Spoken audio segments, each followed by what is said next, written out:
teman-teman, perkenalkan nama gue Fernando Vincent. Jadi di sini gue mau jelasin 5 sistem engine. Nah, yang pertama itu ada air intake dan exhaust. Di sini gue mau jelasin air intake dan exhaust. Jadi pertama-tama itu air intake dan exhaust itu langkah pertamanya itu ada namanya komponen air cleaner dan pre cleaner.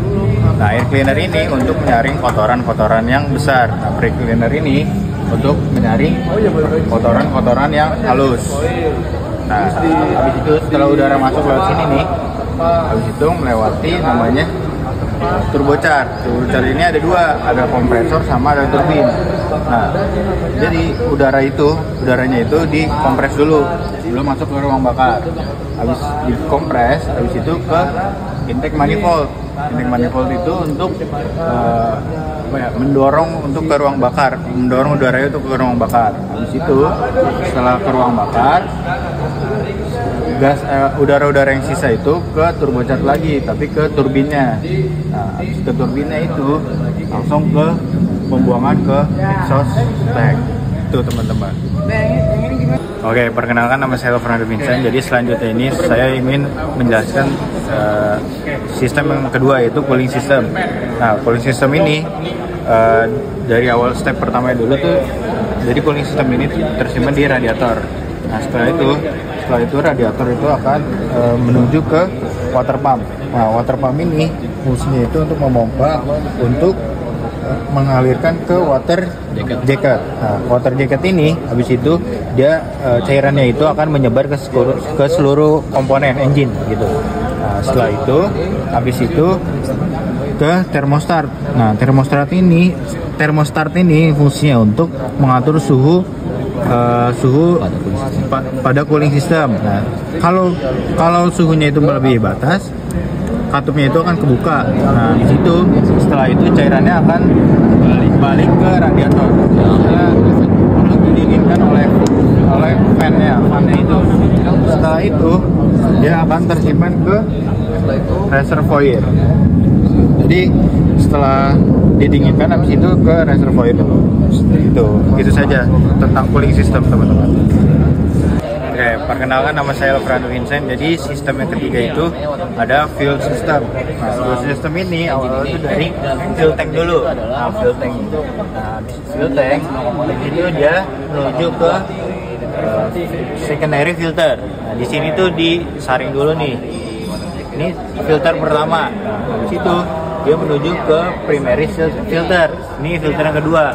Habis itu ada namanya water separator. Nah, water separator ini fungsinya itu untuk memisahkan fuel atau cairan. Jadi itu dipisahkan dulu. Habis itu dia menuju ke FIP. FIP ini fuel injection pump. Nah, fungsinya ini untuk memompa supaya fuel ini menuju ke piston atau ke ruang bakar. Nah, setelah ke ruang bakar, fuel sisa tadi itu kalau dia fuelnya itu melebihi, dia akan menuju ke FIP lagi. Nah, dari FIP ini dia akan menuju ke fuel tank lagi, gitu teman-teman. Terima kasih. Oke, perkenalkan nama saya Fernando Vincent. Jadi sistem yang selanjutnya yaitu lubrication system. Lubrication system ini awal-awalnya itu ada namanya oil pan. Oil pan ini, di dalam oil pan ini ada namanya inlet screen. Inlet screen ini dia tuh seperti jaring-jaring. Fungsinya itu untuk menyaring kotoran-kotoran yang besar. Nah, habis itu dia akan dipompa oleh oil pump. Nah, oil pump jangan dipompa. Setelah itu dia akan melewati oil filter. Oil filter ini untuk membersihkan juga supaya dia akan benar-benar bersih banget. Setelah itu dia akan disalurkan oleh kedua. Yang pertama ada turbocharger, kedua ada namanya ke dalam engine. Yang ke ini, yang ke turbocharger ini supaya dia akan melumasi si bearingnya ini. Setelah sudah dilumasi, dia akan turun ke oil pan lagi. Nah, yang kedua itu kan ada namanya ke engine ini. Nah, ke engine ini dia akan melumasi. Setelah dilumasi, ada yang namanya gaya gravitasi. Nah, setelah sudah dilumasi, dia akan turun sendirinya ke oil pan dengan gaya gravitasi. Itu saja tentang lubrication system. Sistem yang terakhir yaitu adalah starting and charging. Nah, Starting charging ini awal-awal tuh ada yang namanya komponennya aki atau baterai. Nah, setelah itu pertama-tama itu ada namanya starting, yaitu switch. Key switch. Nah, key switch ini setelah digerakkan, setelah dinyalakan, dia akan menuju, energi itu akan menuju ke starting relay. Starting relay ini fungsinya untuk memutus energi yang berlebihan atau safety.